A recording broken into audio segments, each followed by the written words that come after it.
Juan Carlos, buenas tardes. Buenas tardes, César. ¿Ya me oye? Sí, te oigo. Buenas. Sí. Bueno, eh, es la pregunta, las dos preguntas que te he hecho en el chat de WhatsApp. Ajá. Bueno, la primera es, a ver si me puedes decir si es normal o no. ¿Por qué me pasa que no puedo conversar? Que no tengo tema de conversación, no tengo ideas, estoy sumido en el más absoluto silencio. Y ahora porque estoy hablando contigo, pero por lo demás me paso el día absolutamente en silencio, indagando y aislado. Vivo con mi pareja y mi pareja está harta de mí porque ya no sabe ni qué pensar de mí, si es algo bueno o es algo malo, o me está pasando como mi padre, que tengo demencia senil o alguna cosa de estas. Mm, Es temporal. Pues llevo ya un tiempo, ¿eh? Llevo ya un tiempo. Y se hace complicado porque no me puedo comunicar ni con mi madre ni con mis hermanas, básicamente lo que es mi entorno social, porque no tengo otro entorno social, no tengo amigos, no tengo vida social, vamos, estoy aislado. Básicamente la familia.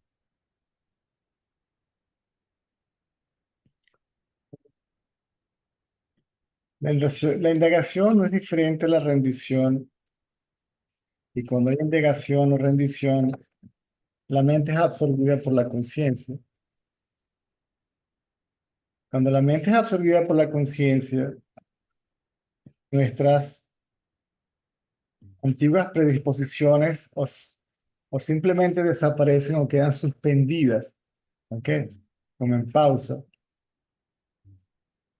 Y lo que uno consideraba la forma natural de funcionar, deja de funcionar. Que la mayoría del comportamiento humano, de la mente humana, está condicionada por el entorno, está condicionada por creencias, por tendencias, por ideas. ¿M? Y la mente pierde el interés en todo eso, dándose cuenta que realmente no vale la pena y prefiere mantenerse sumergida en su fuente. ¿M? Sí, Ahora, eso no quiere decir que uno no vaya a responder o a reaccionar al entorno. Lo que sucede es que la reacción deja de ser condicionada o menos condicionada por las apariencias. ¿Mm? Es decir, funcionar inconscientemente tratando de sostener una apariencia o una identidad, una forma de ser. ¿Mm?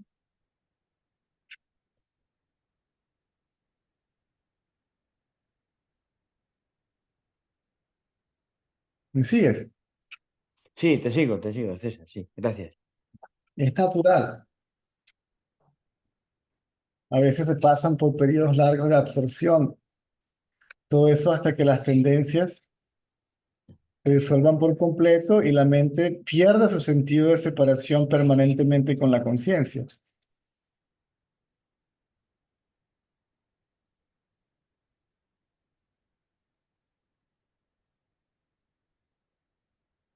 No se trata de que tengas un problema, una enfermedad o senilidad o algún defecto psicológico. Simplemente que se pierde el interés en muchas cosas.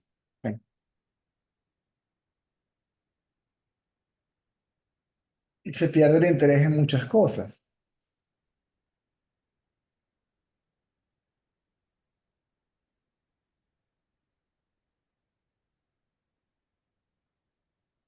Ay, qué mal con el café.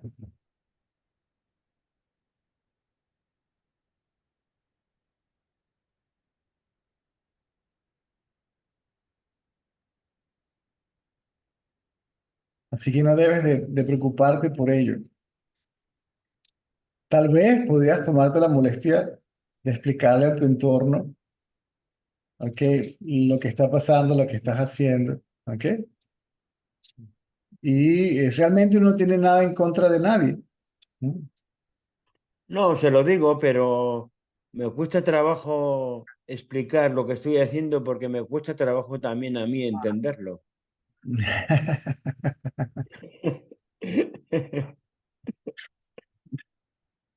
Me cuesta trabajo a mí también entender que estoy llevando a cabo una labor que supera todas mis expectativas de haber conseguido en la vida algo tan impresionante como lo que tú enseñas.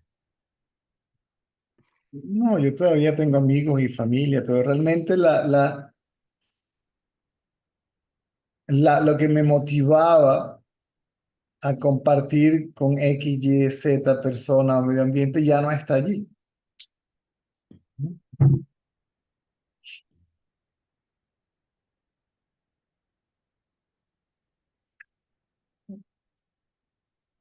Yo particularmente casi vivo como ermitaño.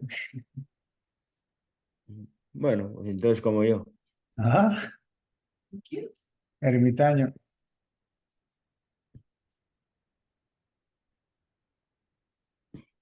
También lo que queda simplemente hay una acción que es meramente básica, que es para la satisfacción de las necesidades físicas. Ya no hay otra necesidad. Las necesidades psicológicas quedan completamente canceladas.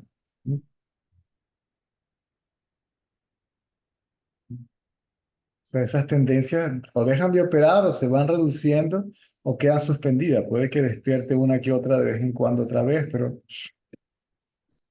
así es como básicamente funciona.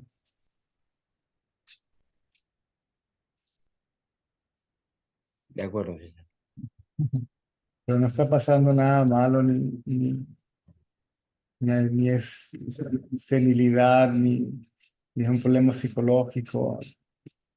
Al contrario, ¿sí? Es el deshacerse de todo problema de la carga psicológica como tal. Lo que pasa es que me cuesta mantener la postura, me cuesta mantener la postura de cara a mis familiares, ¿sabes lo que te quiero decir? Me cuesta mantener, digamos, una apariencia normal frente a ellos porque es como si no estuviera en su mundo, ¿sabes? Correcto. Define normal para empezar. Normal, cotidiano, gente, Pero gente con sus problemas y sus exactamente. quehaceres.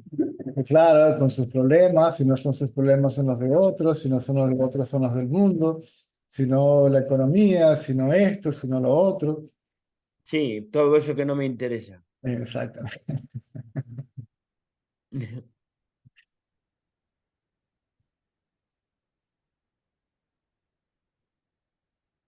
Yo le he dicho a mi pareja que es algo temporal. Si tú me lo confirmas, pues entonces me quedo más tranquilo. No, no, no. Uno puede, ¿ok? No sé, hasta por empatía o por afecto, ¿ok?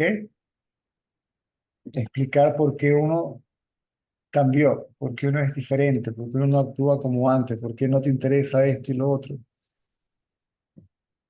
Lo que pasa es que uno se sale del estándar de lo que se considera Sí, normal o natural o cotidiano.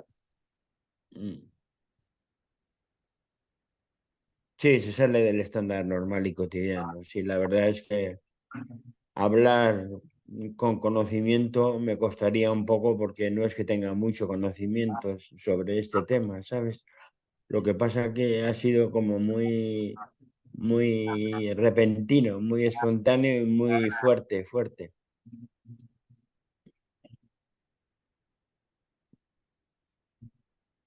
Pero ¿cuál conocimiento realmente, qué conocimiento le queda realmente a uno sin el conocimiento de sí mismo? Pues supongo que ninguno le queda ningún Después, conocimiento, porque después del conocimiento de sí mismo, uno puede abandonar todo conocimiento porque ya, ok,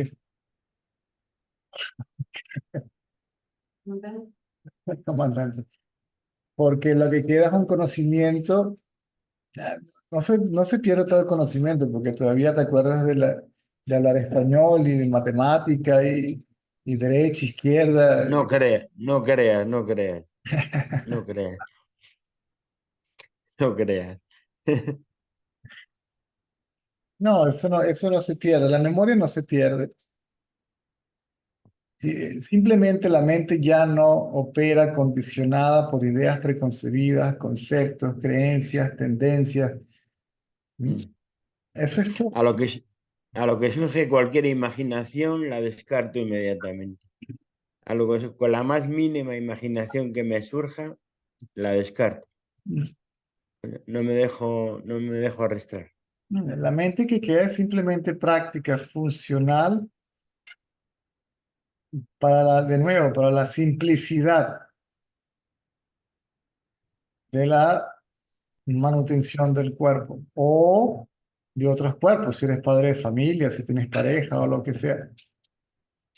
Porque antes de que yo me encontrara en la posición donde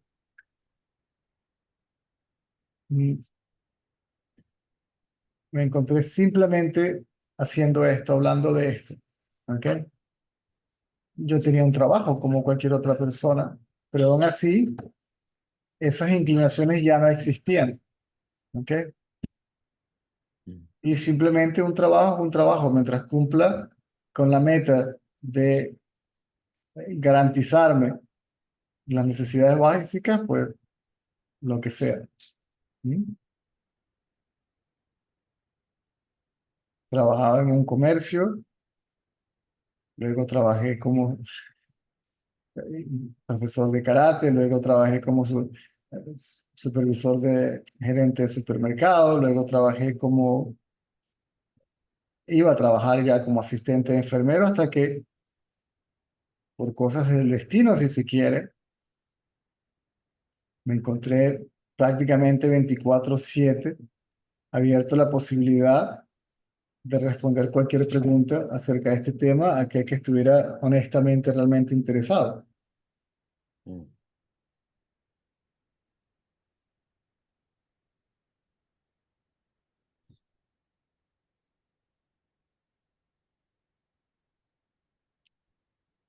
Supongo que te lo agradecerá mucha gente, yo entre ellos.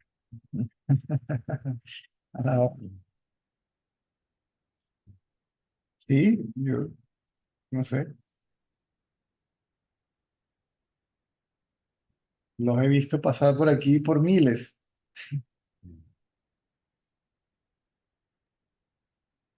Ahora, si alguien entendió o no, ya, esa es otra cosa. Si se beneficiaron todos, eso lo sabe cada quien realmente, ¿no?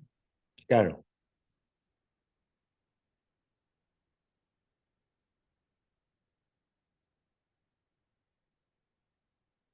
Eso es el fin del karma. Karma es acción, más que destino.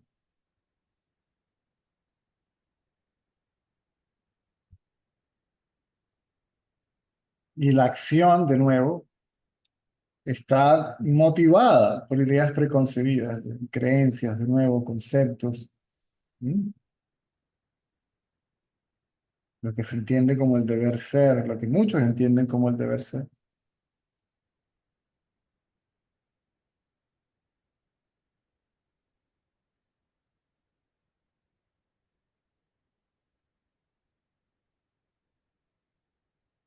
La mente se da cuenta de la futilidad de buscar felicidad en los objetos de los sentidos cuando se da cuenta que la felicidad permanente, real, o paz permanente, real, yace en su propia fuente.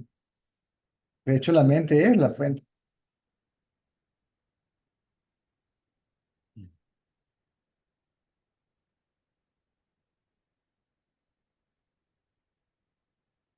Yo te tengo que decir que llevo así digamos, en silencio convencional, en silencio, o sea, convencional, en silencio continuo prácticamente unos 4 años, unos 4 años. ¿A qué te Y refieres? más a raíz de conocerte a ti a través de un, de otro discípulo tuyo de España, un tal Miguel, Ah, a través de Facebook. Me recomendó tu canal y empecé viendo tus vídeos de YouTube y bueno, últimamente me he conectado 2 veces y he hablado contigo 2 veces, pero no suelo aguantar las sesiones de Zoom porque yo me acuesto muy temprano. claro, Me levanto muy temprano también.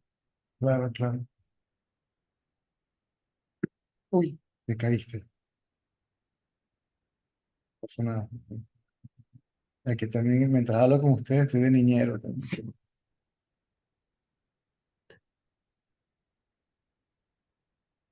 Me volvieron a dejar solo aquí de niñero.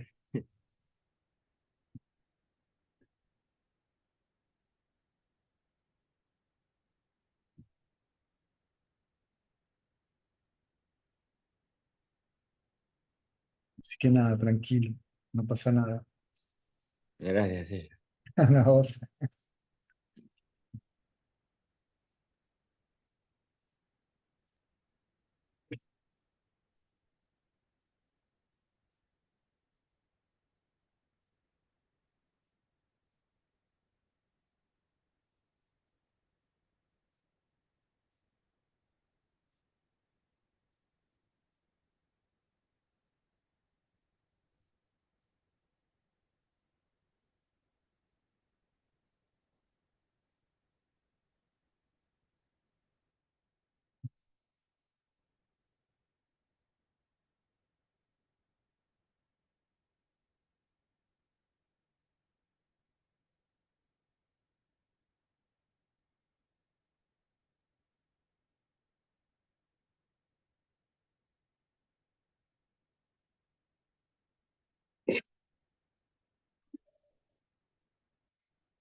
Laura.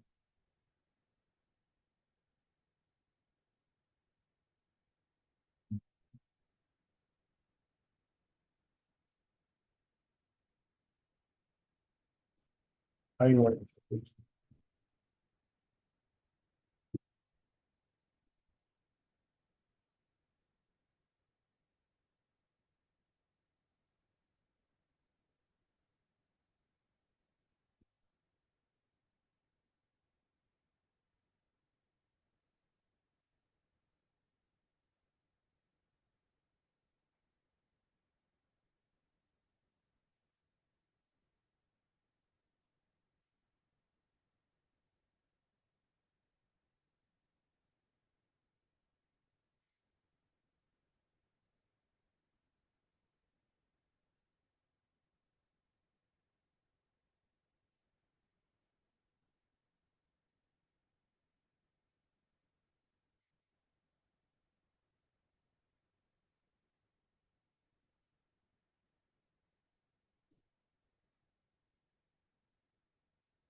Ricardo, ¿Cómo estamos, César? bien. Fíjate que eh, se me ha hecho una crisis de ansiedad estos días. Ayer ni con pastillas me podía dormir y, y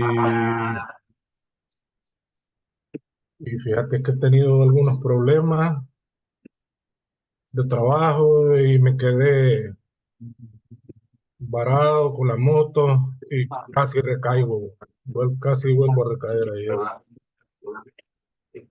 Entonces solo eso, y eso va a la mano de que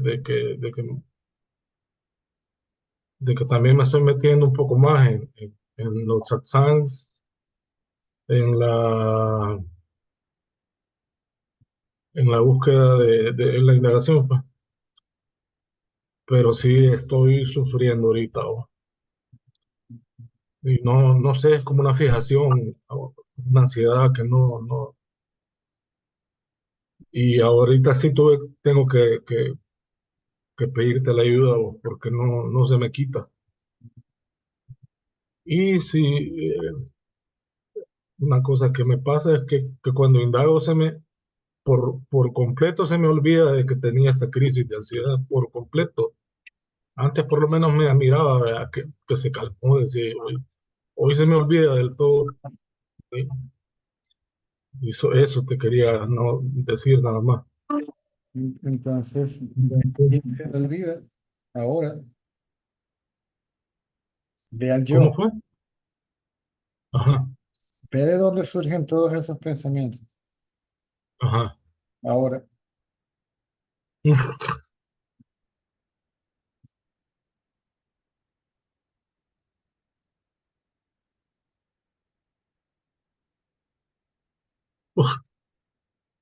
¿mm?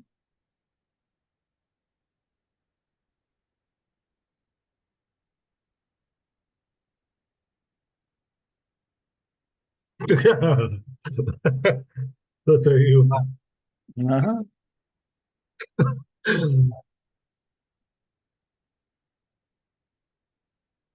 Ah,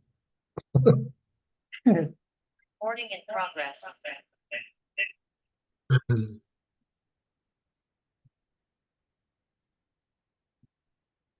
¿Lo encontraste?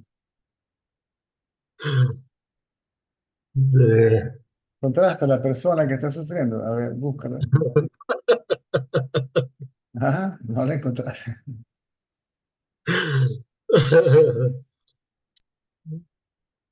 Ah, O sea, no existe aquello que parecía ser yo, ¿sí? No existe.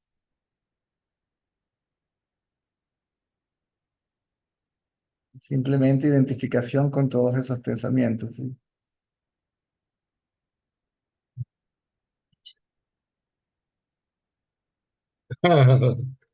correcto.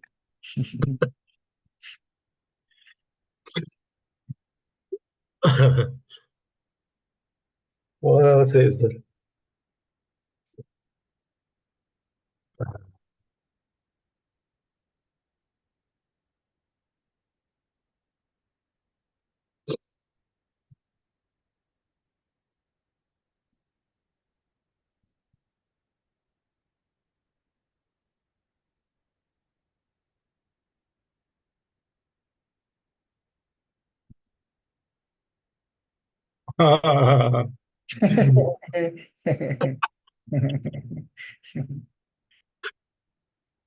Qué contraste.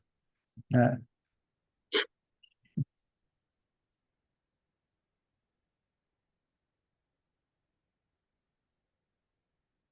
Ah,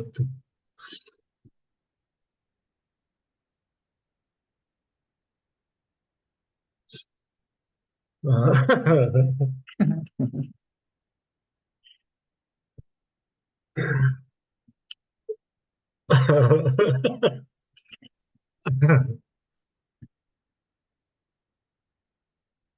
Ah,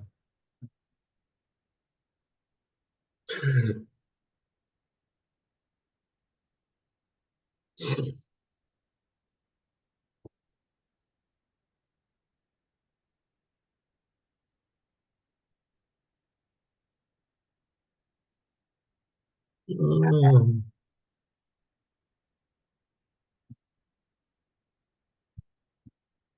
ah, cazando al yo, buscando al yo. sí, correcto.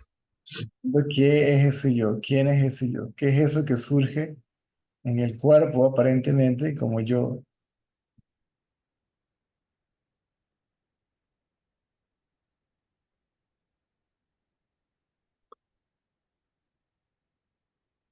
Mm,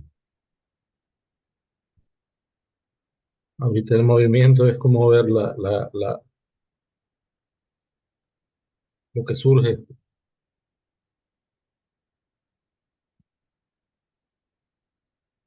y noto que son pensamientos. Y ahí me calmo. Exactamente. No sé.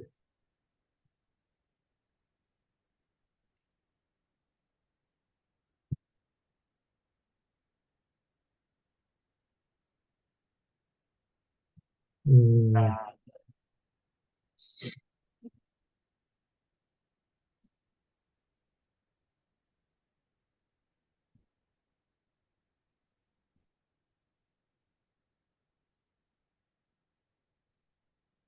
que sea lo que sea.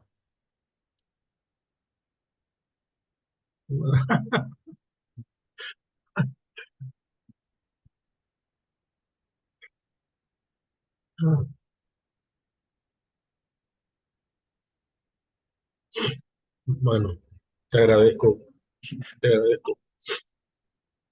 A la orden.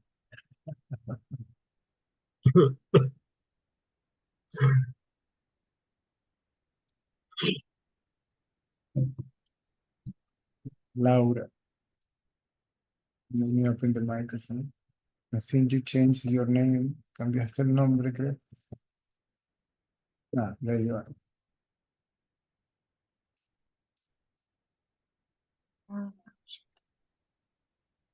Yes, hello everyone. Hi.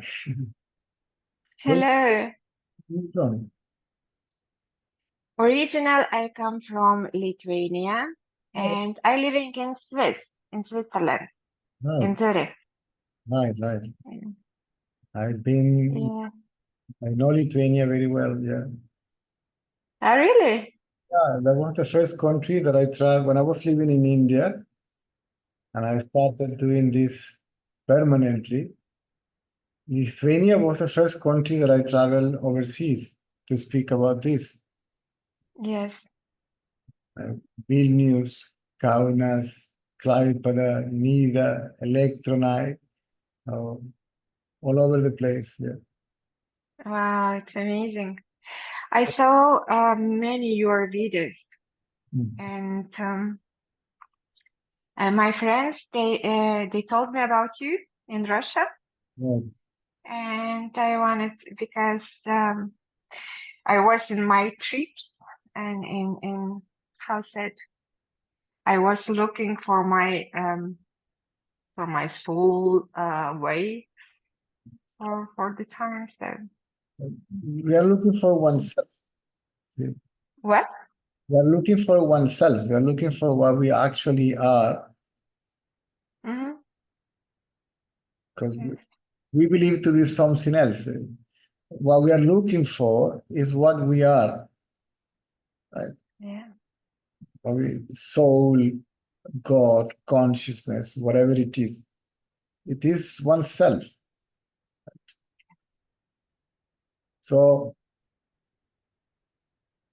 if you want to know oneself, then we have to pay attention to oneself. Many people misunderstand this and they begin to pay attention to their thoughts, witness the thoughts, seeing thoughts coming and going. That is not what I mean. Oneself is that from where the thoughts are coming from, right? The apparent center of the thought, the mind. If we bring the attention to oneself, then this myself that I appear to be disappears. And the self that I am actually will reveal itself by itself, not as a consciousness that we are. So you wrote me a letter on Facebook. I don't know if you want to read it or if you want to reframe it now to see if I can answer that question. Yes. I had a question because since 4 days something going with me and afternoon it's beginning I go out from I understand everything what happened around me but I am like empty but I have so nice feeling inside so peace Right. and it's so amazing but my mom and my son they call the doctors because they was thinking that because it's changed my eyes, it's changed my body, my talk. They didn't understand what I'm talking about. I was laughing, I was so happy. The doctors control me and they say everything is perfect. Yes. And since I have like fever, but it's enough just 2 minutes in be in silence and I go away. Yes. And then start someone talk to me, then I come back, I understand everything, I see everything. But then, for example, I try to, it's come tears, but I feel very good. I Yes. feel amazing. Then I start to laugh, and they think that I am not everything great with me. And it's since 4 days, and I understand that I cannot go with the people talk with outside for the moment, because it's going with me this, because I put myself in isolation for 3 days in completely silence, in darkness, Yes. and yeah, and after that it's begin all the stuff. I'm very happy. Yes. I feel amazing. Everything is great. I want to just maybe confirmation. I love you all so much. Thank you so much. See, Really.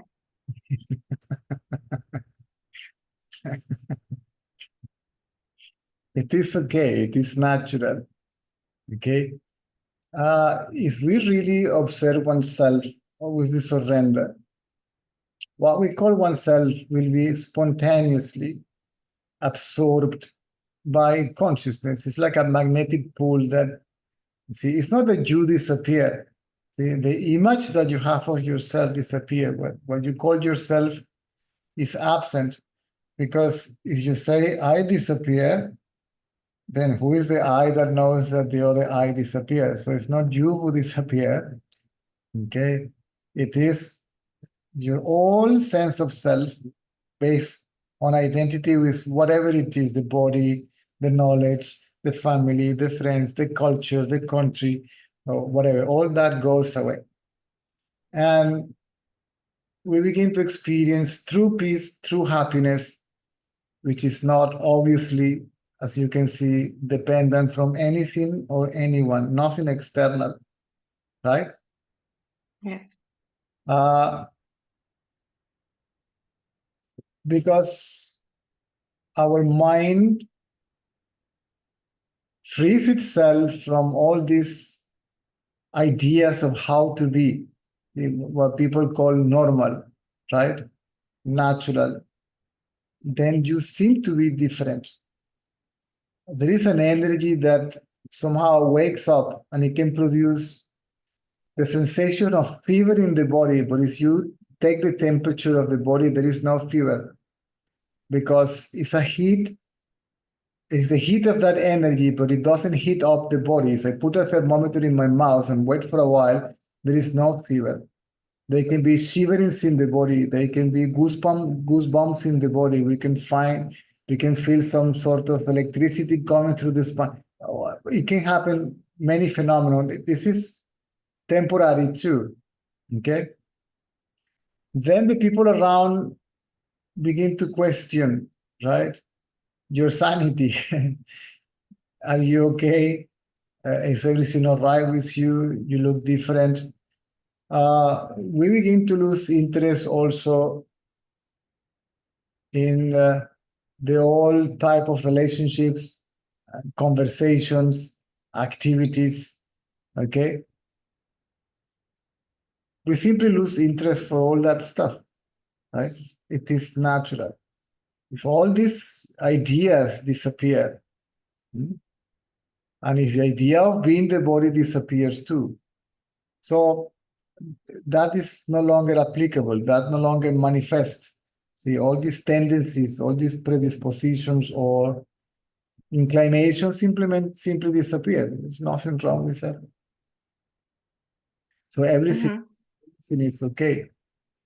Perhaps our conditioning may not be fully destroyed, because we can have moment of clarity, okay? We want to be alone. We get detached from everything and everyone, right?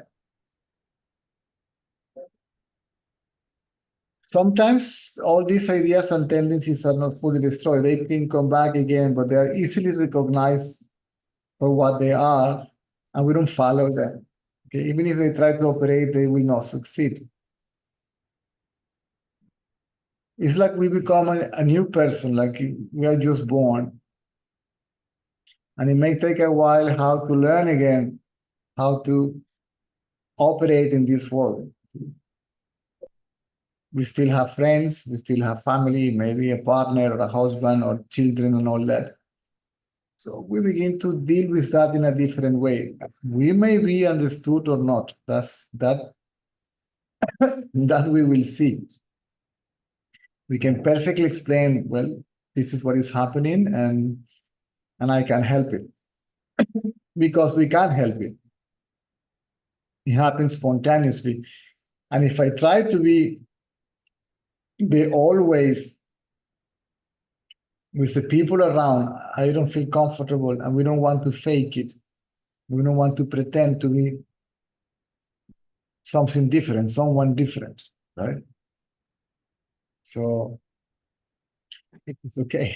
That's my diagnosis is you are okay. Okay. Because it's also I understand, I accept that. I feel amazing. I feel so free. Yes, I don't want to talk with other people. I wanted to be alone. I take my time, easy. I don't want some relations. I don't want to go out, but I go out. I talk with the birds. I go to the sea. I love that. I love the world. I love this life. Yes. I feel very good. Nature becomes even more beautiful because we don't see any longer through the filter of the mind, see, through the judgment, through the concept, right, through the definition. No? The only thing that we may find different is people, but also we understand that they can't help it, right? That there is nobody to blame, right? We're aware of people's behavior. We may be aware why people behave like that, but we are not against them. We don't hold any resentment or hard feelings or anything. So, well, they can't help it, right? If they're aggressive or whatever, right? All this ego manifestation.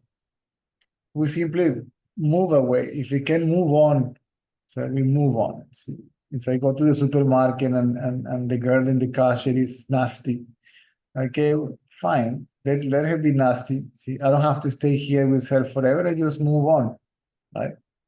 And after that, we don't carry that girl in our mind. Okay, it's like people have those experiences and they keep on thinking about it. They keep on talking about it. They're driving in a car, still they are thinking about that person, perhaps fighting with that person. They took the girl with them, right? They took that object or a person with them and still fighting with it, see?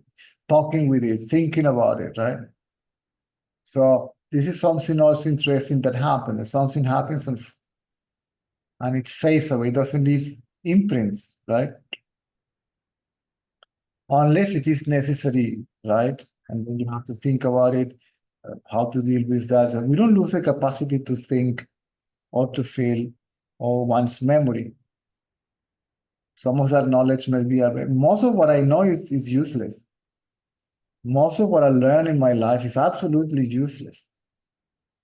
I may remember that knowledge, what I read, what I learned, but it is absolutely useless. You don't think about it, and it doesn't operate anymore. It doesn't control or condition your behavior.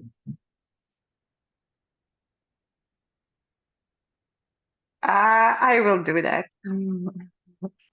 I am so happy. I feel so good inside, and it's amazing feeling, and I feel just free. Yes, I have it this 4 days. They call the doctors and everyone, they make it pictures and videos how I'm looking from outside. But really, I don't care. I feel good. That's okay. So that's why I'm so thankful. You're welcome. Really Yeah, amazing. I send you so much love thank for you. everyone, really. Thank you for your time. Thank you for everything. Welcome. You're welcome. Where from Lithuania are you? From Panevėžys, so it's from the up, From the up north, yes. yes. But I living now since 16 years now in Switzerland. And how come And you wrote me a few lines in Spanish? oh, I talk in 6 language. I love the languages because I work even with Spanish peoples and Italian peoples. So yeah, Good. and yeah, and Russian, Lithuanian, German, and English. Sí, yo hablo, entiendo mejor español as yo hablo, ¿sabes? Porque es muy difícil hablar con la gente porque hablo italiano, alemán, todas esas lenguas. Sí. Yeah. Oh, yeah. Okay. Thank you. Good. All right. Good. Yeah. Have a nice day, and for everyone, much love. Life is amazing. Okay. So you're welcome anytime. Okay. Nice to meet you too. Thank you. Okay.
Oh, Liu va a ser. Yo soy.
Oh,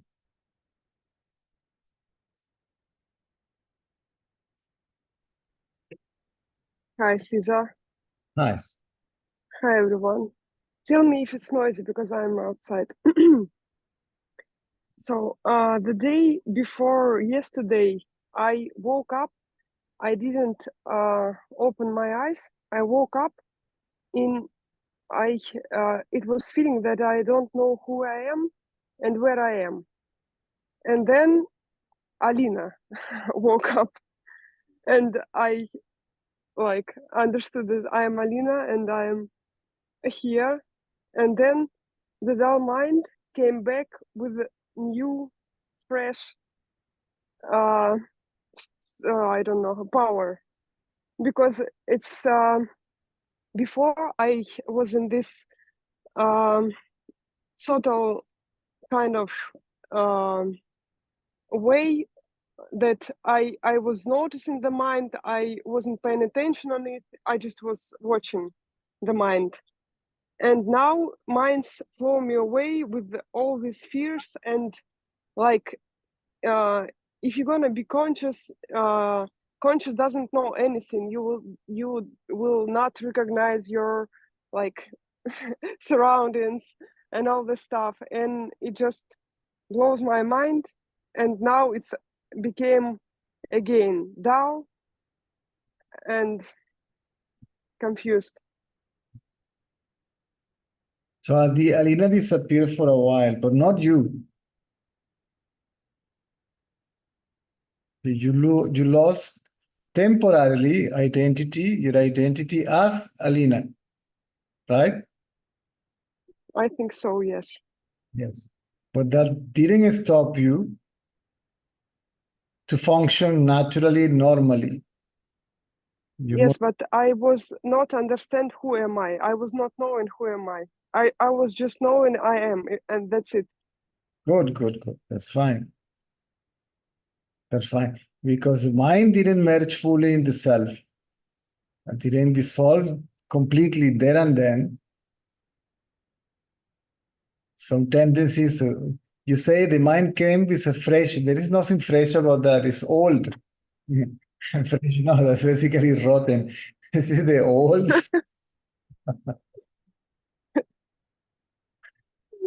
Yeah, rotten is the right word. Yes. So the old stuff came back, and it is, you must understand that it is okay, that it is normal, right? In most of the cases, it's like that. So But it couldn't became more powerful than it was in the very beginning. yes. The mind rebels, right? Yeah. The mind was sentenced to death and says, "No, I will do whatever it takes to survive." The mind is like a samurai hero. You know it's going to die, but it's going to fight until the end, and it is okay. So let it try. When the mind tries, and then you look away from it. Look away from the thoughts and bring the attention back to yourself. Actually, if you simply ignore the thought, automatically the attention will fall back on yourself. If I don't pay attention to something, the attention is fixed on myself, right? Yeah. You may see the thought there rising and setting, right? As long as you don't lose track of yourself, everything is okay.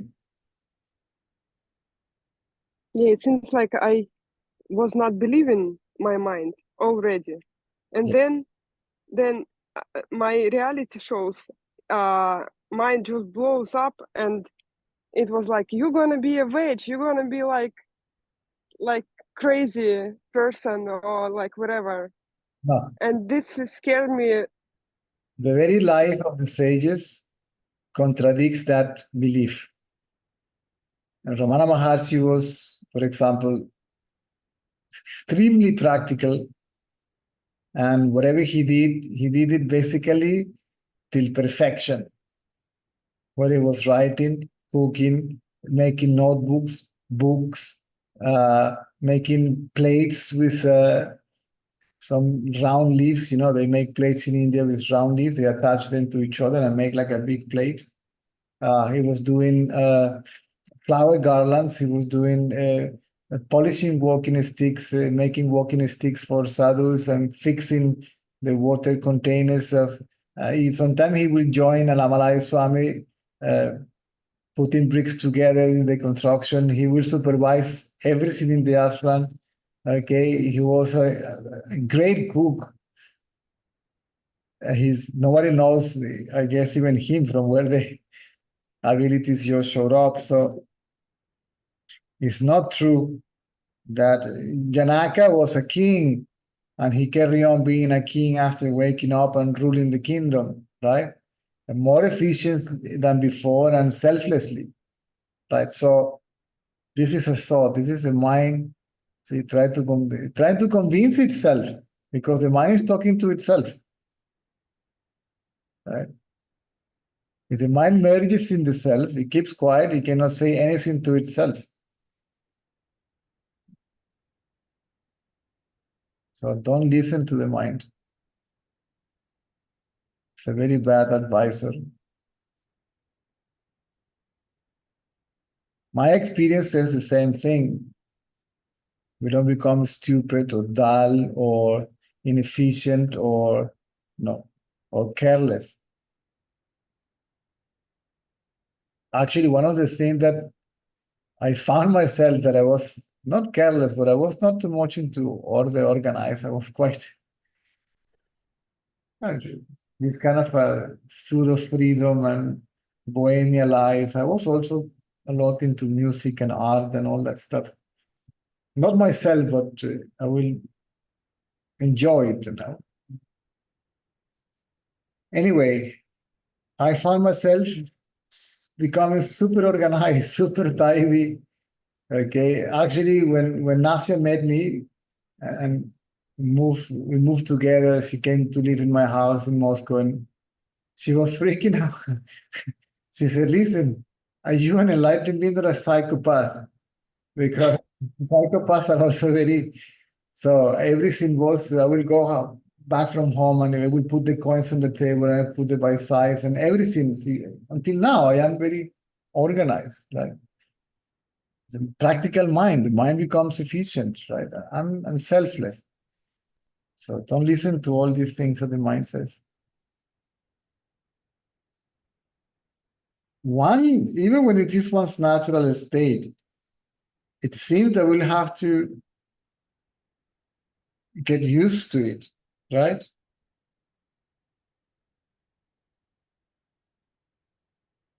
I hope so. It's true.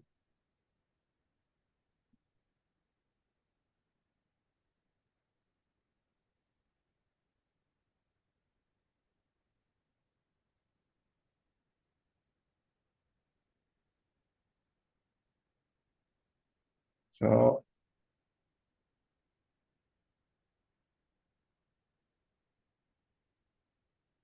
And I was angry with myself about that.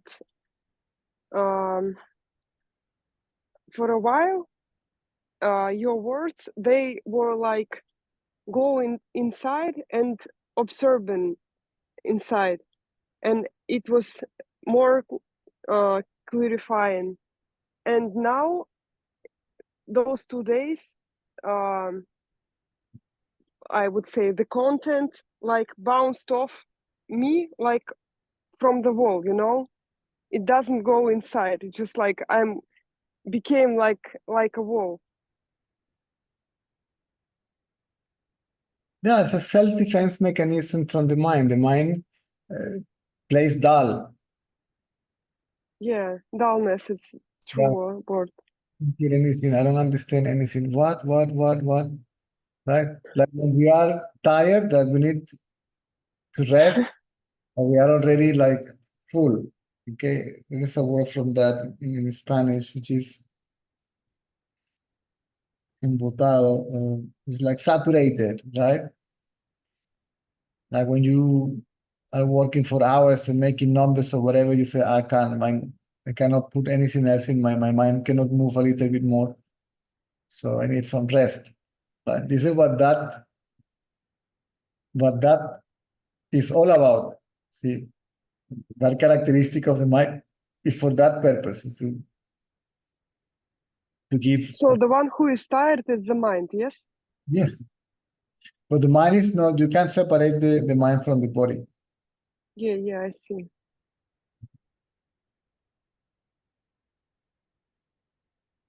You see why it is called body-mind complex, right?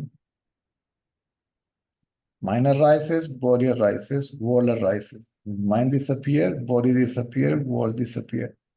Therefore, the mind and the world are the same. So they appear together, disappear together, they are identical. But the mind is also identical with consciousness, right? We get to know that by the means of inquiry, by merging the mind in its source. So don't listen to any of that. So I'm just, you say this is like doing nothing, but in my way, it's like I'm keep doing what I doing. Like, don't listen to my mind and watch when it shows off. Yes. Well, mhm. I have no thought, there is nothing to get rid of, right? Yeah. And your life goes on as it's meant to be.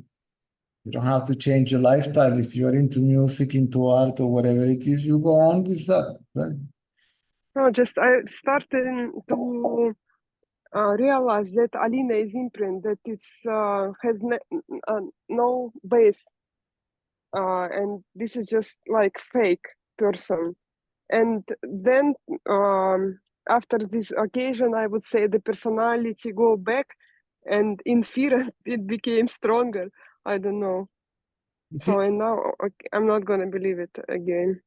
We may find that what we used to believe by things we do out of love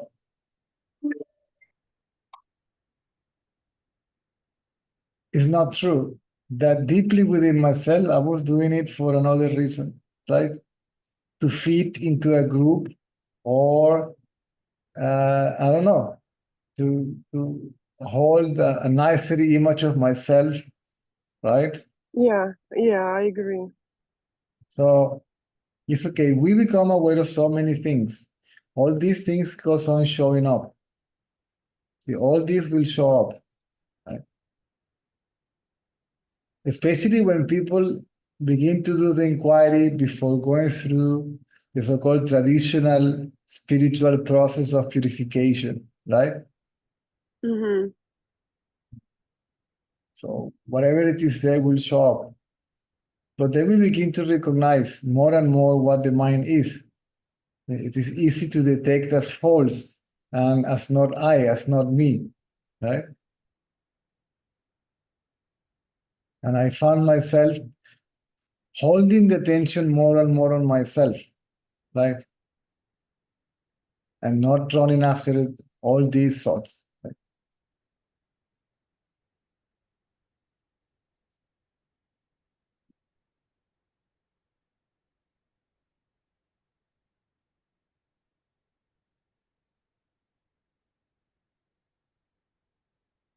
Sometimes if we had a turbulent mind, the mind begins to remind you all your wrongdoings, right? For you to feel bad, or the right doings for you to feel proud. Yes, it's Forgetfulness is a blessing. See, by the grace of the self, we forget all that. This is why we don't remember past lives, right? Because with this one, it's enough. So anyway, all that is past, all that is gone. Even the consequences for that may be cancelled, right?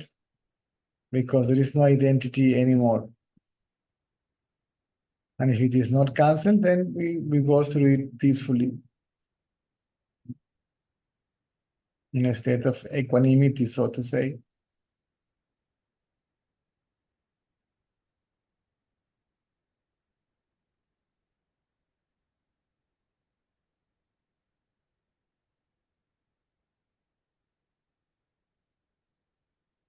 All these imprints may show up.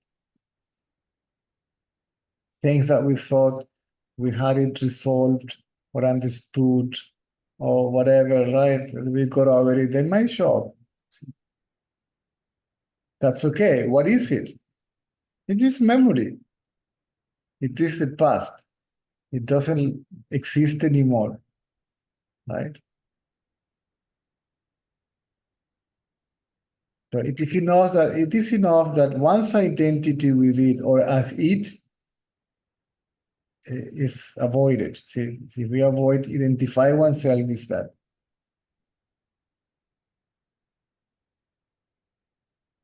See the mind as not I, not me.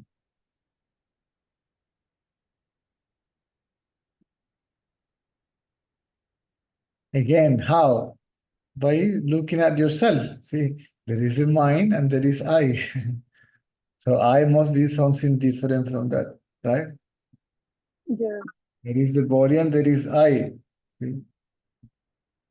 There is everything and there is I. So I must be something else. If I want to know the reality of this I, which is no other than myself, then I keep on investigating, means looking at myself. See?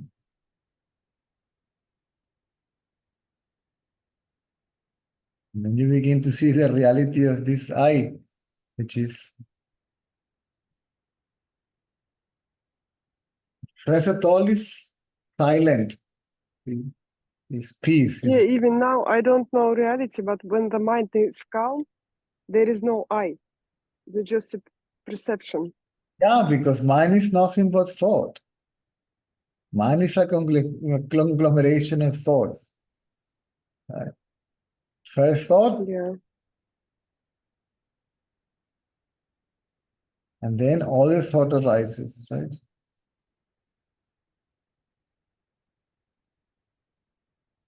Then you become aware of one's reality, one's nameless, formless reality.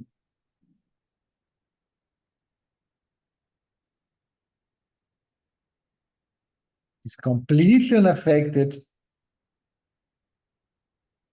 by thoughts, words, actions, ours, or someone else's.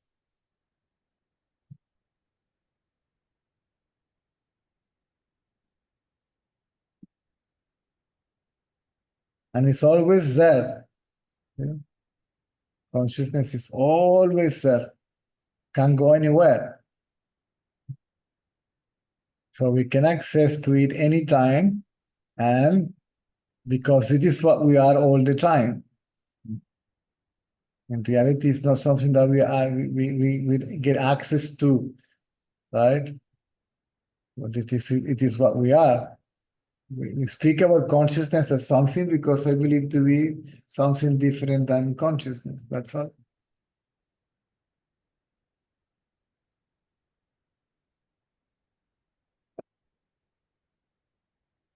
Thank you. You're welcome.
Hi, Cesar. ¿Qué tal? Te oigo. Eh, ya, bueno, en inglés mejor, so based on our conversation yesterday that we had, it is identification with the body, thinking that I am a separate entity that makes me perceive as my family being separate and real from me. So I want to give you an example right now because it was perfect. I got home from the gym and I noticed their behavior, and I was angry. I was sad because I wasn't liking what I was seeing, what I was experiencing. And I knew that this was a projection from the mind because it was the one saying, wow, they're so negative. Wow, they're separate from me. Wow, they're making me sad. You know, and this is my everyday experience. And so this is why I've been looking, like you said, turn your attention to yourself. And I did that yesterday. But it's still there. Like there's still their behavior is just so disgusting to me, where it's bringing up these emotions and I am feeling them. But it's like, I don't know how to, am I just supposed to allow this to just keep happening and then it's going to dissolve? I don't know if my question makes sense. Even if there was no ego, you will not be blind about circumstances, right? But the reactions might be different. You won't be affected positively or negatively, but if there is injustice, you're aware of it. If there is people suffering, you're aware of it. If people are, I don't know, disgusting, you're aware of it, right? But the mental overreaction will not be there, right? Are you following? Now, because of the preconceived ideas that still are there, there's a tendency to react in such way. So one could say that these people are very good for you because they're waking something within you, right?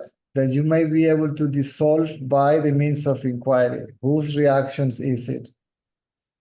Because these reactions are thoughts, right? And what you feel in the body is a byproduct of these very thoughts, right? What we call anger or jealousy or pride or envy or whatever, right? Frustration and sadness. It appears being mirrored in the body, right?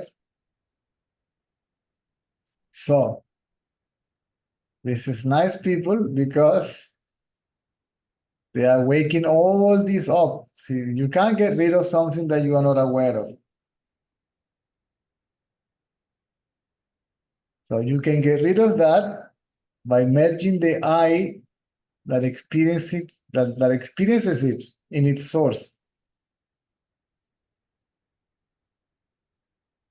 Who is the experiencer, or from where the experiencer, who is this I, or from where this I is coming from? Who is feeling this I? Who is thinking about this I? Then who is this I? What is this I? Or from where this I emerged? And the attention goes there.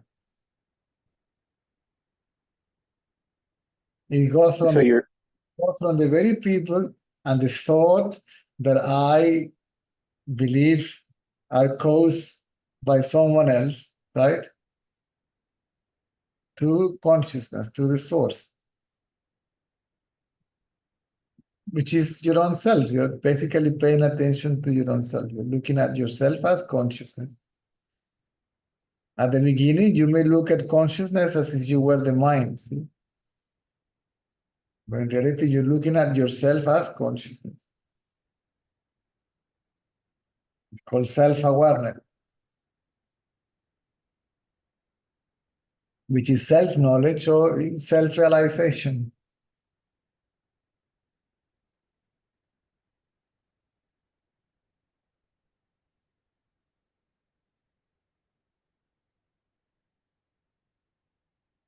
Yeah, but nobody would know that. It just is what it is. Like there's no experience. It just is, right? Yes. See, even if you consider whatever happens to be good or evil, it's not separate from you. It doesn't happen. Nothing happens outside of consciousness. Nothing happens independently from consciousness. What we call good and evil are just a byproduct of the mind. See, consciousness has nothing to do with that. Okay, and that's what I was going to say. It sounds to me what you're saying is that I am putting my attention on the thoughts about my parents, about my family, and I see this, I know this. So that's why I turn my attention to myself, which is, we can say it's presence, stillness, consciousness, and nothing needs to change, nothing needs to happen. And the thought is really a sensation in the body, right? So like a manifestation in the body. And that was the other question. Go ahead. Sorry. The body as I is the mind. Can you say that again? That which appears in the body as I is the mind. The body is not I, and it doesn't say I. Consciousness is I, but it doesn't say I. So something between the two, the body and consciousness, arises and appears in the body actually as I. That is the mind. And that's why yesterday I said that I'm watching the mind, but then you said, no, the one watching the mind is the mind, which I totally get it. Totally get it, because let me give you an example here. The mind is like the mirror and the reflection, but consciousness is the mirror, the reflection, and the one watching it. Yes, because nothing is separate from consciousness, correct? So the only thing that I am, or we can say that consciousness is just the watching, but there's no I saying I'm watching. Even the watching is the mind, but free from identity with the body, which makes it appear as a watcher, right? Okay. Right. Yeah, so there's never ever like clarity as to what you are. No, as what you are is very clear, but it is also clear that there is nothing that you can say about what you are. See, you as consciousness know what you are, but not even you as consciousness knows what you are, because it is formless. Yeah, but how do you Because it is consciousness. See, consciousness is consciousness, because it is. It becomes self-evident. See, when it begins to reveal itself, then it is revealed also what is the nature of consciousness. There is nobody that can say, I can't say anything but that it is. I can go further than that. And all definitions of consciousness are to imply that it cannot be defined. Nameless, formless, characteristicless, attributeless. So what can we say about it? That, right?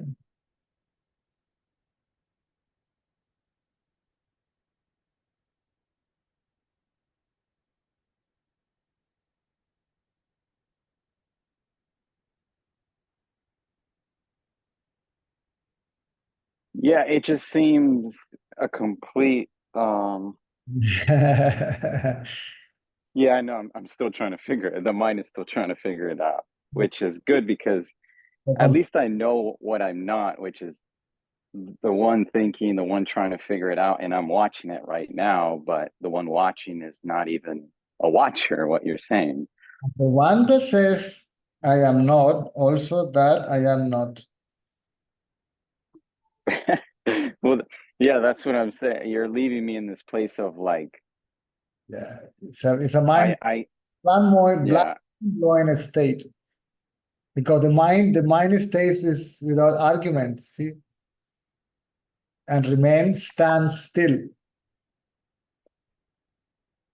And if it remains, stands still, it has no ground where to stay, right? And it sinks in consciousness.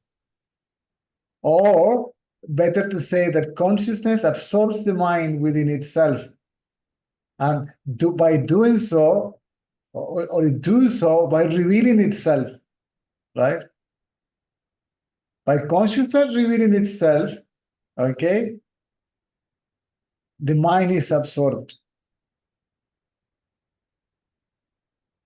so it's a purification, what it sounds to me. It's like the mind thinks that it's something, that it's real, but it's not. And once that becomes very clear to the mind, it just settles down. It just becomes still. Because obviously I still, I have dreams, I have desires, even if it's the mind, but it's like, I'm in the middle of like, okay, I understand that I'm nothing, but then at the same time I'm everything. And I have these desires are not mine, they're God. Yeah. But the one that says, I am everything and I am nothing, it disappears in deep sleep. So everything and nothing is the mind. The consciousness, Yeah, but I mean, consciousness. that would, I know what you mean. See, the mind yeah, is recognizing its dependence from the self, that it cannot exist separate independently from the self, right? And it becomes humble by that recognition, right? And by becoming humble, it begins to surrender more and more, right? It becomes more quiet. And then the mind begins to be absorbed by consciousness, because the mind may keep its a few toys for itself. See, it may throw away all the toys, but it keeps 3 or 4. Its favorite is one. This one I will not go away. This one I will not let go. Okay, and then the mind comes back and plays with these toys, with these tendencies, and says, no, there is something else. I forgot this mission, right? I forgot to accomplish that, to reach that, to get that, to become that, to achieve that. Right? But by doing so, it's like a person that it is under the shade, okay, midday in the Sahara, right? And it goes on out of the shade because, no, I have to do something. And when it is exposed to the scorching heat, they say, what am I doing here? Why did I even leave the shade? I'm going back there, right? Yeah. So it begins to prefer the shade of its reality than the burning weight, actually, of these kind of actions to experience this and that or the other, right? Also, the mind becomes too aware of the fact that, okay, it doesn't matter what it is, okay, the object that I will experience through the senses, for how long can I hold the experience? See, for as long as the senses holds it, right? Okay, the coffee is very tasty, but how long the taste of the coffee lasts in the tongue, right? The music, even if you put the most beautiful music, if you listen it for too long, the ears will say, bro, I need some rest, and that is enough, right? If your lover is doing like this into your hair, it's very nice and very pleasant. After half an hour, it begins to ache, right? Because you are irritating now the skin. So what gives you pleasure now, it will give you pain. So the mind becomes aware of that. And it stops that, all these tendencies will disappear. That means that the mind is becoming weaker. When it is weak enough, and then it becomes still and sinks in the self. But if the tendencies are not completely destroyed, it may rise back, but it doesn't matter, right? You will become aware that I better keep quiet. Because every time I go out, I just put myself into troubles, right? If I keep still, even the trouble myself may be released from me, right? Maybe even the consequences of some actions may be deleted, right? By the means of surrendering or merging one's sense of individuality in one's own self, right? Yeah, because the mind is desire, right? It's constant seeking. And that's why I say purification, because we have to be vigilant of the mind. I think Ramana Maharshi says a lot. Yes. Be vigilant of the mind. And I've been there before where I didn't, I wasn't, how do they said, I still had a lot of asanas. And so I would get attached, I would get triggered, I would get emotional, and there wasn't the purification, as I'm saying now, where it's like consciousness has to reveal to itself so that the mind knows you don't exist and you're not separate from consciousness or anything. Correct. Okay. Correct. Okay. The purification, see, people begin to remove tendency by tendency, and that doesn't work 100% properly, right? This things, the one that is pure, because purity is also impurity, is also a tendency, right? There are the pure tendencies and impure tendencies. So better merge the one to whom all that belongs into the self, right? All together in the water, see, in the soapy water of consciousness, and all these will be washed out.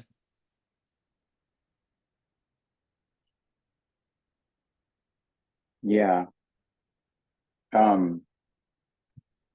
So what advice would you give me in terms of the best thing that I can do with my family? I mean, because obviously I don't want to Can tell. keep avoiding this, or I have family. I have my partner. We have a son. I have 2 kids, twins, 30 years old from previous relationship, and I have friends and all that stuff. So instead of telling you what to do, I will tell you what to do, not to ask anybody what to do, right? And the answer is the same. If the mind is quiet in its source, the less the mind is conditioned, right? You won't be able to help it. See, 3 times today we touched this subject. I don't know if you were here earlier, okay, about how people begin to change because of the inquiry. And then family, friends, close relationships begins to become concern, worry. Are you okay? This is not normal. yeah. Let's take you to the doctor, right? Yes, it becomes worse. That's what I'm experiencing, where they're actually, it feels like if I don't say something, where before if I would say something to them, like, I was angry at them, I would say something, but now if I just become the witness, they have a problem with that. It's just that the mind shakes all off and is no longer interested in it. So the only interest of the seeker is to have the minimum for the maintenance of the body, so they don't have to be concerned about the bodies. The basic needs are satisfied, and I can focus myself on self-inquiry. It's like a businessman that opens a shop. He's not interested in getting enough money to keep the shop open. He wants to make a profit by keeping the shop open, right? So the shop is the body, and the money to keep the shop open is the food or the shelter and the water, but I want the profit also, and the profit is the result of self-inquiry, right? And then the seeker begins to, you can help it, you can explain, we can be kind enough, right, as to listen. See, like women sometimes tell to men, it's not you, it's me, I'm going through a weird period. Mhm. Yeah. And I said, you try, you can be honest, right? And tell the truth. This is what is happening. I have nothing against you. I'm just no longer interested in this, right? Or to talk about this, or to do this anymore, or to go those places anymore, right? I am more than happy to see you. I mean, you are my friends. I know you for so long. We went through so much together. You have been also very kind and helpful when I needed. So you don't forget all that stuff. You just simply can't. You can't help it, right? That materialistic life is no longer appealing, right? Ooh, I have so many friends, right? But I see all these people like navigating in the same waters, okay? And I really don't want to get into that boat and go through that anymore. I'm not interested, right? And they ask me, Cesar, you don't do this anymore? And I said, no. Really, no, I don't, right? But I'm not rejecting them. I'm not unfriendly with them or anything, or judging them or nothing. It's just I just don't. Okay. So you're saying it's the thoughts. It's the thoughts that I'm having about them that is Yes. the problem. Yes. Okay. Yeah, because it's You I made it. want nothing, like I want nothing to do with them. You made it that when you haven't detached yourself from yourself, and still there is somebody there that is having some sort of a conflict with all that, right? So I am comparing my ideas with them, even some glimpses, right? But it turns into an idea, right? And then it's a conflict of ideas, right? I say, Dad, I love you, but I'm sorry, I'm not going to the party today, right? Why? I just don't feel like, right? If you have no choice, but you go, but it will become obvious that you are not enjoying the party. Mhm. So it is natural. It is all natural. Funny enough, today, most of the questions or the comments were related to the same subjects. I found myself not being interested in any of it, right? What to do, because I have family and friends and they say, what's wrong with you?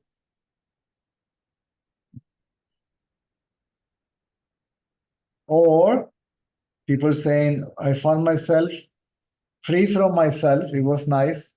And then my old self came telling me, you can't carry on like that because something is going, you have to do something. You have to, right? Otherwise you turn into a vegetable or something. That's not true.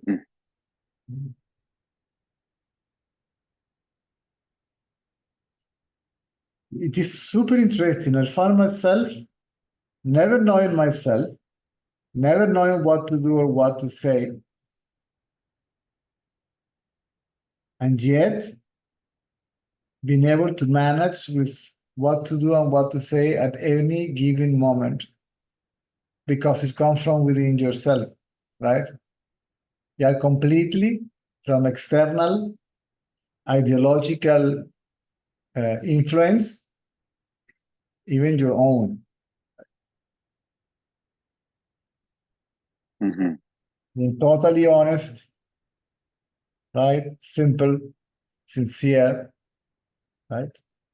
And the ego sometimes can't stand that. Sometimes the ego loves complications, right? Actually, it sits in a coffee place and spend a fortune in food and drinks just to tell how many problems he or she has, right? And it's not only pay for his food and drinks, but pay other people's food and drink for them to listen, see how horrible my life is and what a victim I am of my husband or my wife or my parents or this or that, right? So it's even willing to invest money in that.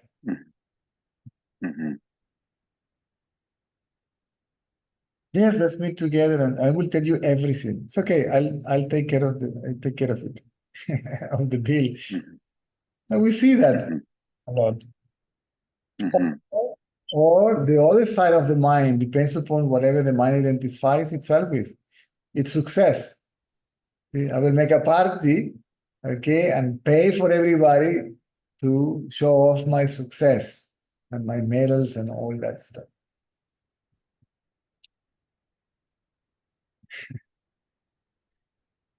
Is that when the mind identifies, when the mind identifies as being as nothing, then it's more likely to be positive and happy and successful, as you said, versus when it thinks that it's everything, is trying to identify with that negative emotion or with that, ugly, Man can feel proud of being nothing and he can be proud of being humble. Because whatever the mind says, it's not. Whether I am something or nothing or humble, the mind actually doesn't exist. Your thought. But then again, that's what we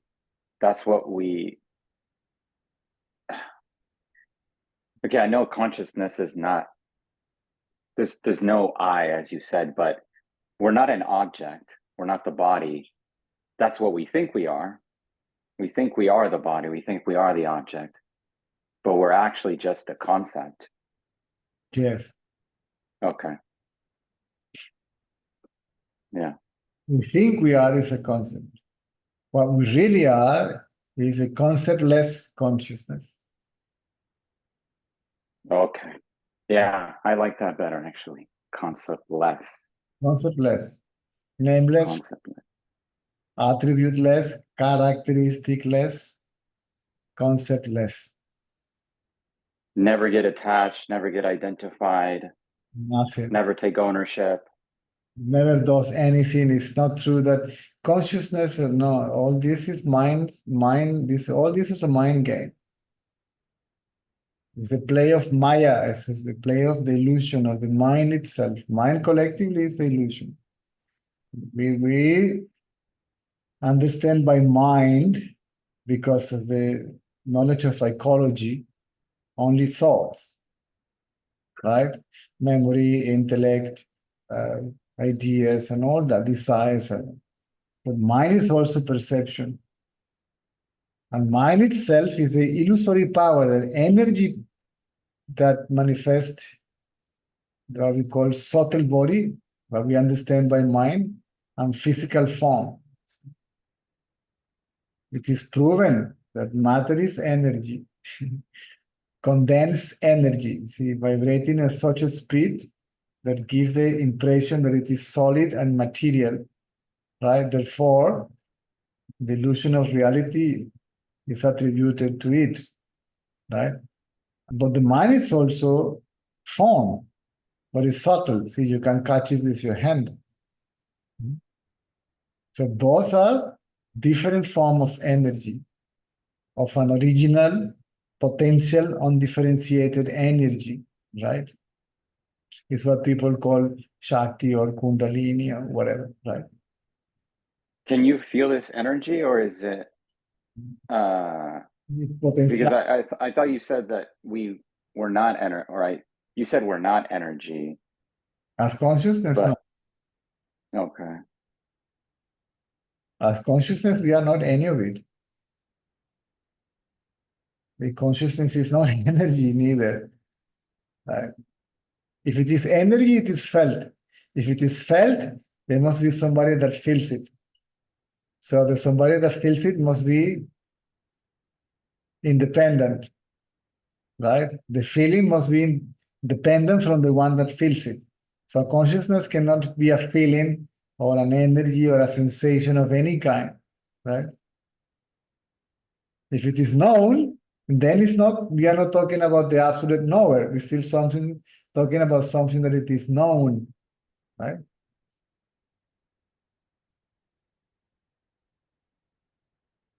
And that's the illusion, that's the mind when we feel, when we have sensations or Any phenomenon of any kind, whether it is considered to be gross, subtle, or of any other kind, is mind.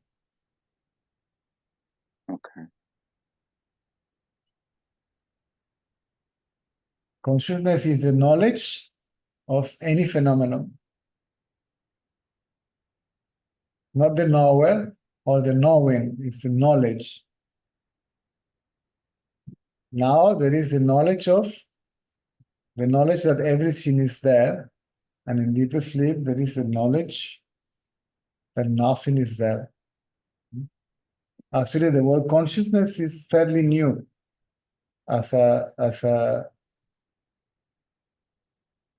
definition for one's reality, right? Knowledge used to be the old word, see, being knowledge or existence knowledge, not consciousness.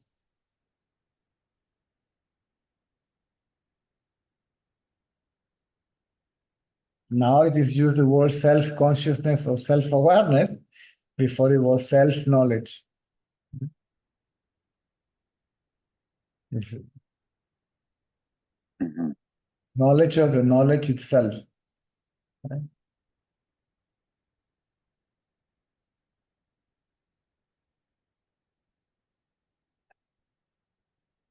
Yeah.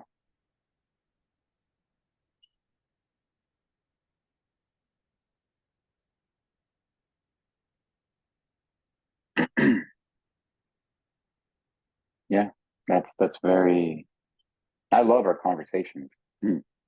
Welcome. Yeah, thank you.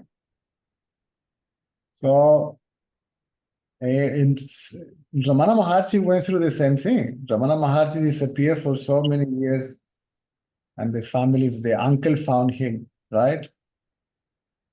And please go, he didn't even talk to him. And then the uncle came and talked to the mother. I found him, come with, and she went. And I guess out of compassion, because he's the mother, he wrote something in a piece of paper, right? So he did what he felt it was the right thing to do. And actually, that was his first teaching, as far as I know, right? He wrote in a paper to the mother, whatever is meant to happen will happen. See, try to avoid it by all means. See, what is not meant to happen will not happen.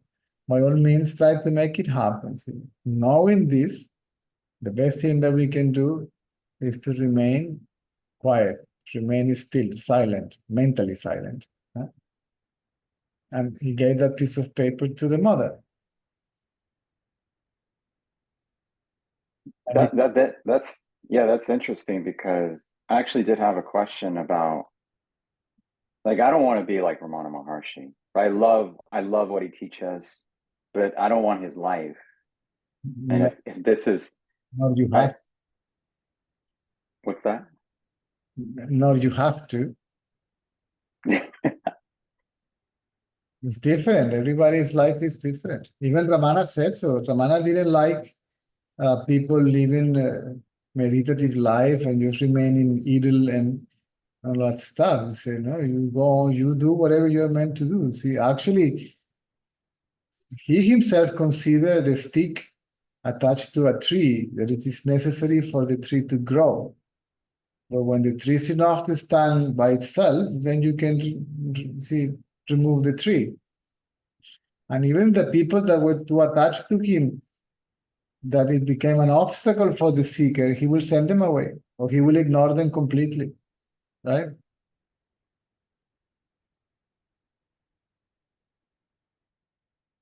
So we don't need to live in a cave. I think you disappeared.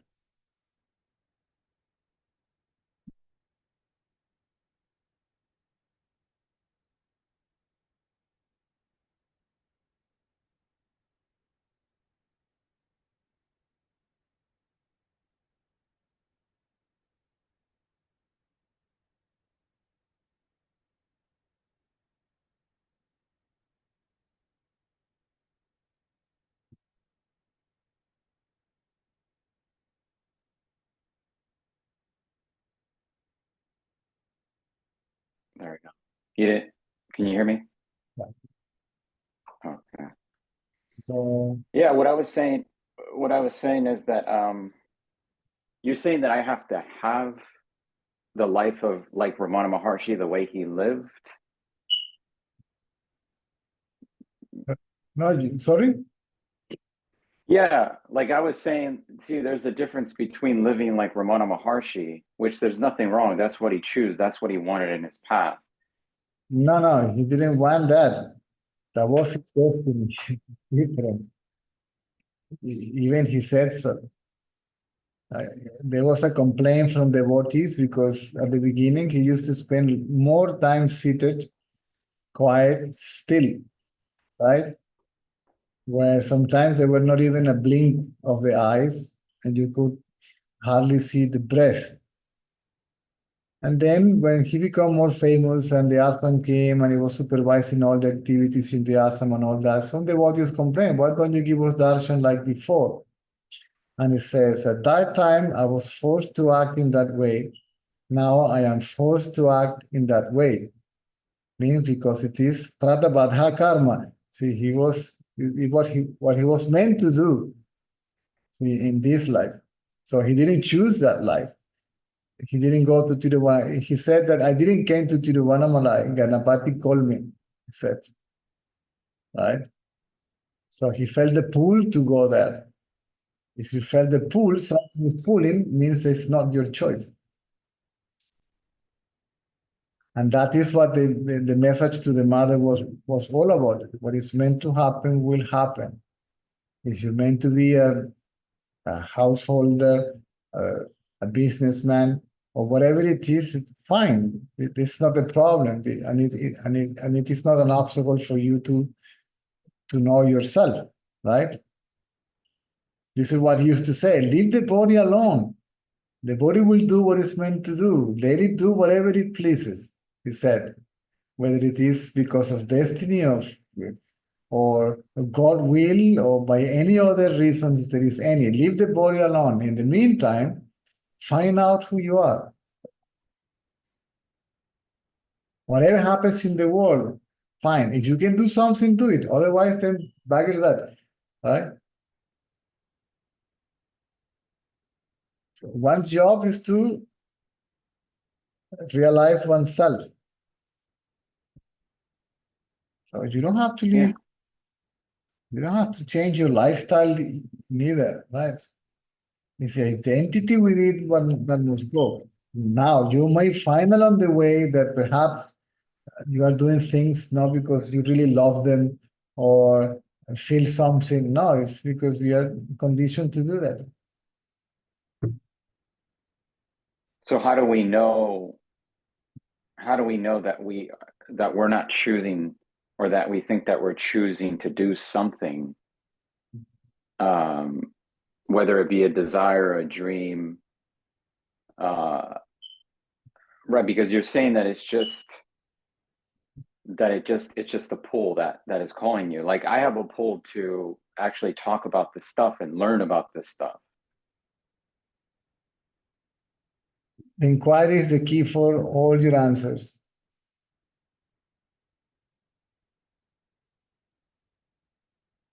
The inquiry is the key for everything. Whether you want to know something or forget about something. If you need, it reveals itself. Even when I was told by my teacher, I call him my teacher, he will smack me if I say that. But how can I call? Anyway, I was in India and he told me, okay, now I'm old, I'm tired, see, you go out and take over. And I said, no, I don't want to do this. So I never, on the contrary, I never felt the inclination to talk about this. Right? Because it's normally the ego who has the inclination to speak about this and to teach about this and all that stuff. And he says, why? I have to come up with something clever. And I said, well, because they want to see you, they don't want to see me. But because he was nearly 100 years old with a lot of experience and all that, he was like an old fox. And I said, good, very good. Let's go out together. They can see me, but you can talk. You can answer the questions, right? I couldn't say no, right? And after some time, I said, sorry, sir, I'm leaving India. I'm going to South Africa and get a job there, go with my partner. And he said, Jesus, you're young and stubborn. It seems that you will have to become aware by yourself that the best thing that you can do is this. And I went to Australia, to South Africa, and I lived there for nearly 2 years. And after that, I went to Australia and lived there for nearly a year. And it was there when something just became obvious, right? Yeah, this is it, right?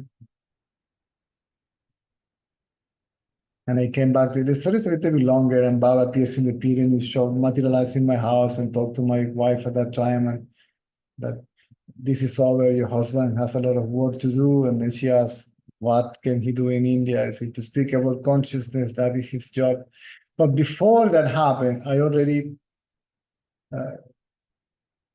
became aware of that. I was working in mental hospitals as a carer, and I said, my God, I have the tools to avoid people to get to that condition. What am I doing here? I mean, I came back home, I found the surprise that Baba appeared in the house and all that. So, and since then, okay, I am basically 24 hours dedicated to this, right? Chat groups, Facebook page, email account, live, whatever, right? Phone calls. Mhm. But I am not doing this because I want to, or because I can, because I have no choice. So I don't want to talk about this. I'm trying to talk about this. If the person is really interested. If not, I'll just, sorry. Okay. Yeah, that's very interesting because now it makes me think, so it's not me that wants to talk about this or be a coach or whatever it is. It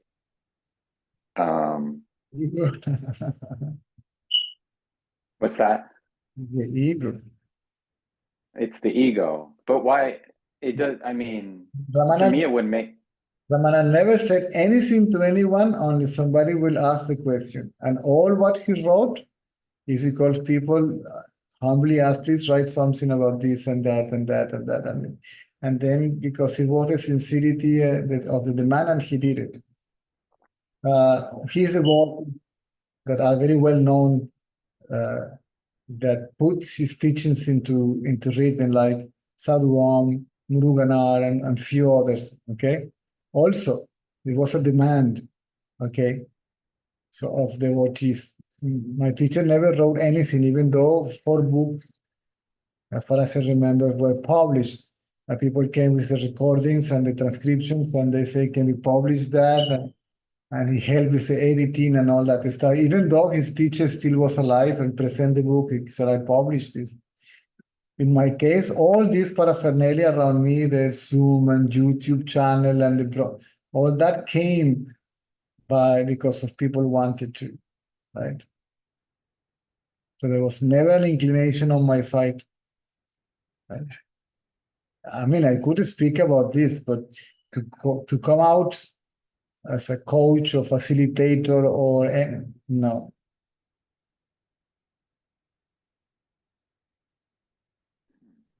If it happens spontaneously, by all means. So if there is a will, there is the ego. If there is an intention, the ego is there. Even in the most humble way. yeah. No, when I tried to do it, making videos on YouTube, I felt like a doer. I felt like I wanted to achieve something, whether it was money, whether it was subscribers or just helping people. But then now I feel more like I just want to be creative. I just want to express myself. And if that helps people, then that's even better. I want Yeah, I mean, that's what I'm saying. I don't know the difference. I do. That's what I'm telling you. This I is the mind. I'm not saying it's wrong. I'm saying this I is the mind. Okay. I want something, which is to be creative.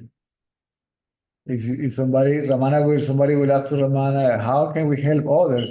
And he will say, where are the others? There are no others, right? Yeah, I heard that. Right? Even if the people were not asking seriously, he will not even look at that person. And he will find that the person was just trying to challenge him or humiliate him or to prove something. He may start the conversation. No, because let's see how far this goes. When he will find that this is it, he will remove himself completely. If not physically, mentally, he will ignore that person.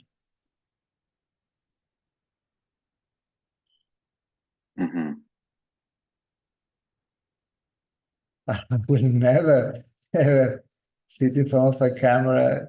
I will not know what to say, because the answer that I give here is provoked by the question. Yeah. That was the resistance that I was feeling, because I was actually making scripts, right? There was a pressure for me to perform, and I started to suffer because of it, because I knew I wasn't being authentic. Like you said, it has to be spontaneous. There has to be a question. There can't be, You may have the you know, you may have the knowledge very clear, no problem with that. But it is only on the level of the intellect, and you will reach only the intellect of the person. Okay? Yeah. Come from the heart. There is something there. Okay? That the word is like a rider, right? And the rider carries some power there, right, within itself. And this is what reaches the people. If you speak heart, you reach the heart. But even if you speak from the heart and the people is not open, they will find the wall of the mind and the intellect and the reasoning of the seeker, and it will not enter, at least the first time. You will have to hammer that wall several times until it begins to crack. Yeah. Because it's all based on energy, on frequency, on resonance. Yes. The man said so. See, what is better, to sit here and give a lecture about something that people may not understand or be even interested, or keep quiet and emanate inner power. So it was about some power that is there, that is released when the ego is gone, right? And begins to operate spontaneously by itself. You cannot, nobody can claim it is my power because of me, my grace, and I am wakening you and liberating you. Well, a piece of flesh is liberating what? Another piece of flesh? ¿Quiénes están allá abajo, papá? ¿Ah? ¿Vas a volver a bajar? Anda, pues.